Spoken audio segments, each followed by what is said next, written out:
Saudara-saudara kaum muslimin rahimakumullah,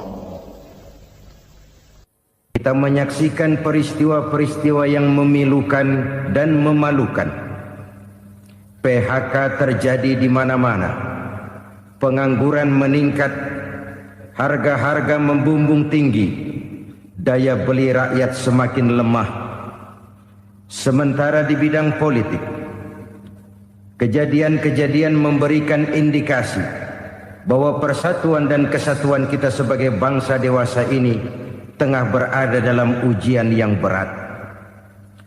Pada jumpa kita kali ini, tanpa bermaksud untuk mencari kambing hitam dari bencana yang kita hadapi, saya ingin menyampaikan sebuah hadis yang diriwayatkan oleh Imam At-Tabarani dari Ibnu Abbas, bahwa Rasulullah sallallahu alaihi wasallam bersabda, khamsun bi khamsin, ada 5 perkara yang dapat menimbulkan 5 macam bencana.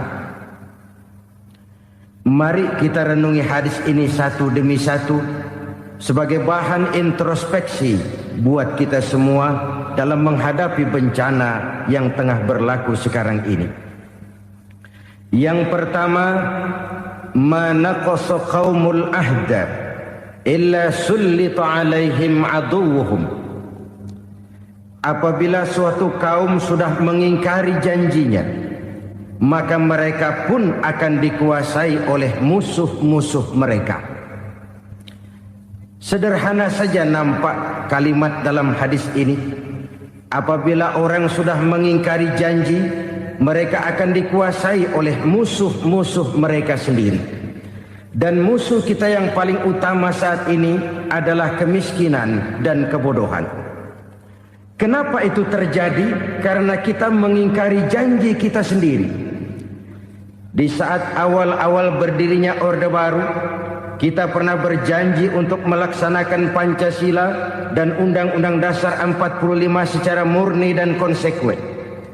Kita berjanji bahwa kita akan menegakkan pemerintah yang bersih dan berwibawa. Itu semua pada permulaannya. Waktu demi waktu berjalan, kita lupa dengan janji yang kita ucapkan itu. Ketuhanan yang Maha Esa kita ucapkan, tapi kesetanan yang luar biasa yang kita lakukan. Kemanusiaan yang adil dan beradab yang kita dengungkan, tetapi kemanusiaan zalim dan biadab yang kita praktekkan.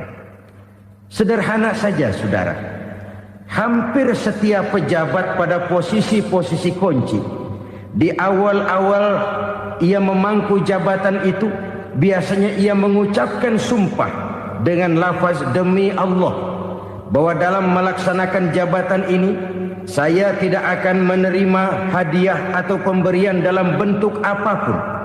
Itu pada permulaannya. Lama-lama rupanya hadiah itu asik juga, mulai diterima. Lama-lama dirasa kurang, mulai menagih. Dan akhirnya terjadilah praktek yang disebut suap menyuap, semir menyemir, dan lain sebagainya. Kalau ini sudah menjadi kenyataan, bagaimana kita mau menegakkan pemerintah yang bersih dan berwibawa? Undang-Undang Dasar 45 menyatakan bahwa bumi, air, dan seluruh kekayaan negara dikelola oleh negara bagi sebesar-besar kemakmuran rakyat. Yang terjadi adalah bahwa kita merasa mewakili rakyat untuk menikmati harta dan kekayaan negara, sehingga rakyat banyak tidak bisa ikut menikmatinya. Menumpuklah harta itu sehingga terjadilah pepatah, gunung ditimbun, sumur digali. Yang kaya semakin kaya, yang miskin semakin terpuruk. Kita ingkar dengan janji yang kita ucapkan di awal-awal kita bergerak. Kita ingkar dengan janji pada saat kita mengatakannya dengan menyebut nama Allah, dengan mempertaruhkan nama Tuhan.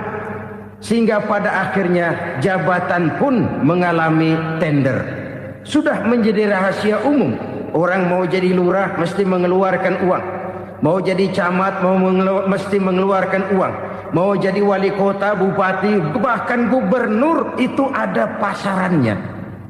Secara logika, Kalau orang memperoleh satu jabatan karena banyak mengeluarkan uang, tentu pada saat ia mengeluarkan uang, ia sudah punya pemikiran, modal pasti pulang, modal pasti kembali.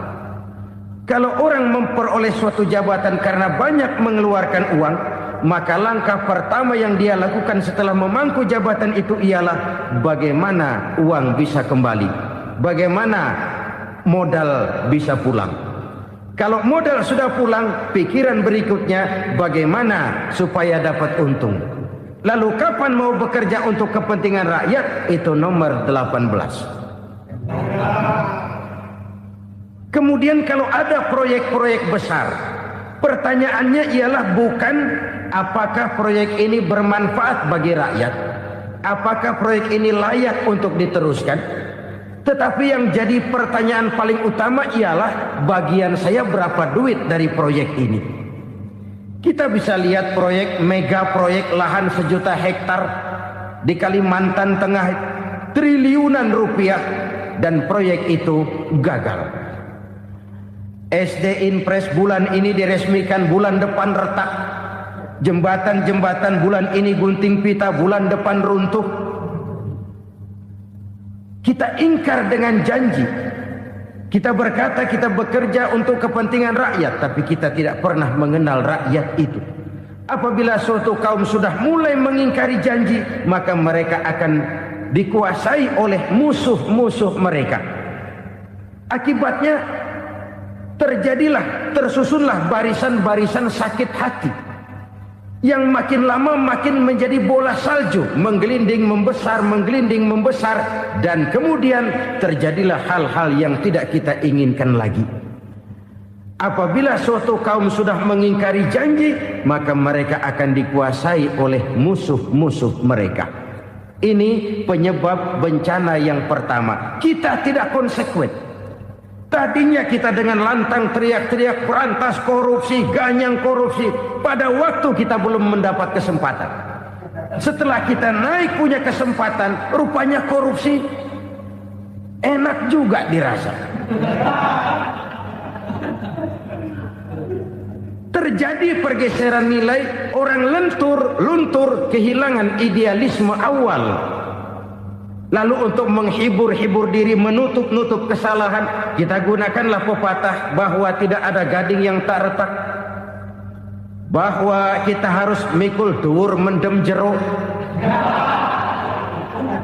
Itu semua cuma sebagai dalih agar kesalahan kita tidak dibicarakan orang lain.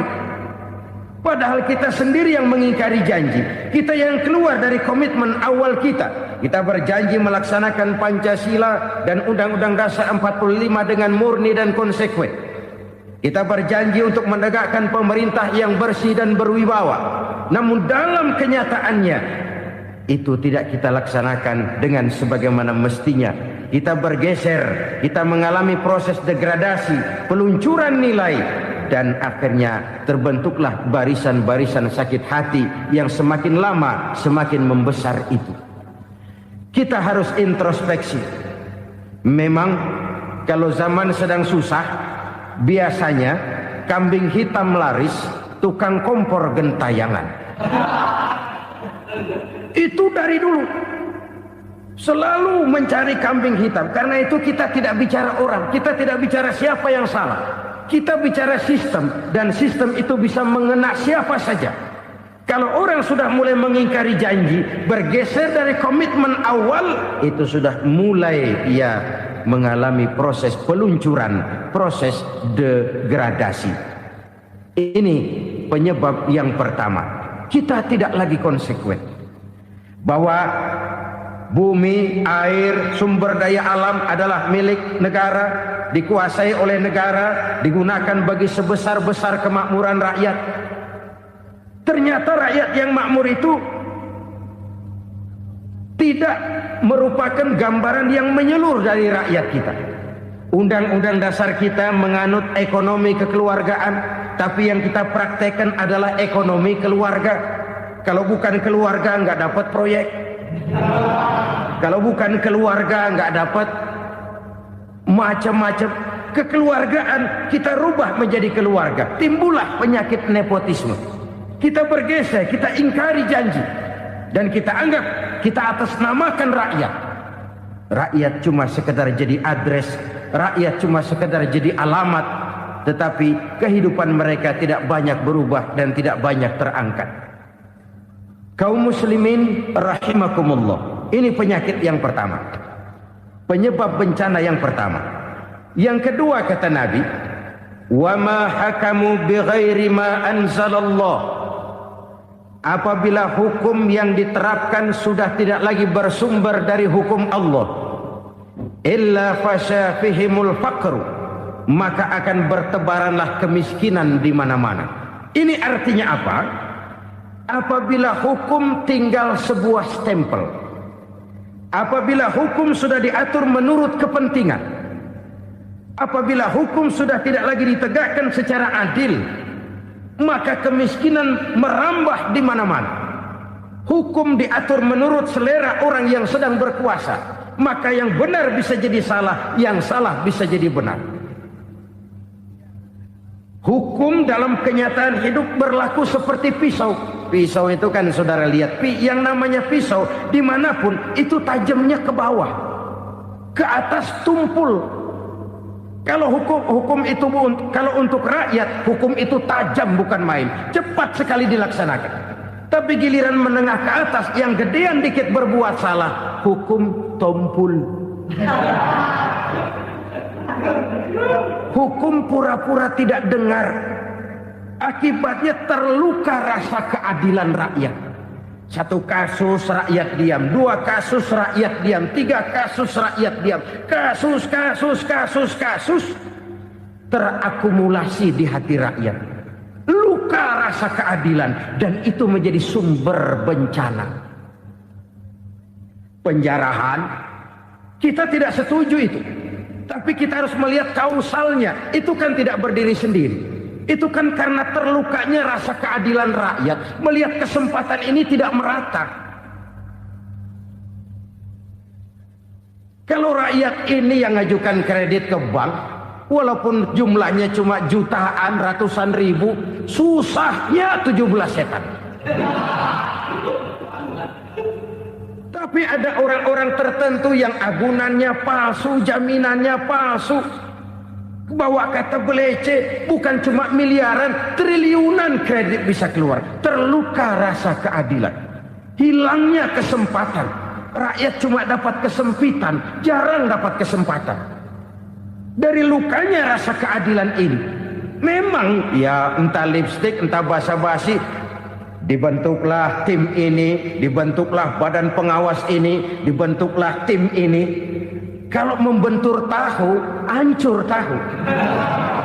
Tapi kalau tim yang dibentuk membentur karang, bukan karangnya yang hancur biasanya, timnya yang bubar. Kenapa? Yang dibentur batu karang yang sangat keras. Kita main-main dengan hukum, kita tidak konsekuen dengan hukum. Luka rasa keadilan, dan itu terakumulasi. Edi Tamsil, rakyat tahu, terakumulasi, menguap begitu saja. Kasus-kasus lain rakyat tahu, menguap begitu saja. Ketidakadilan terakumulasi, mengendap di hati rakyat, menunggu ledakan. Pada saat sumbu meledak, rakyat tidak bisa dibendung lagi. Oke, kita tidak setuju dengan penjarahan, tapi jangan melihat itu sebagai peristiwa yang berdiri sendiri. Kenapa itu terjadi? Kausalnya kenapa? Oke, kita tidak setuju memang, tapi yang dijarah oleh rakyat kan memang cuma untuk perut. Yang dijarahkan beras, yang dijarahkan televisi, yang dijarahkan kulkas yang masih bisa dihitung, yang memang real untuk kebutuhan rakyat. Penjara-penjara berdasi kepala botak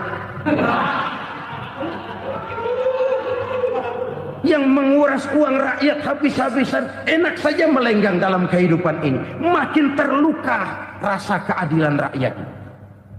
Apabila hukum yang diterapkan sudah menyimpang dari keadilan yang diajarkan Allah, fasyafihimul fakru, bertebaranlah kemiskinan. Aneh, memalukan, memilukan. Sebuah negara agraris yang katanya pulaunya hijau royo-royo, gemari palau jenawi toto tentem kertora harjo.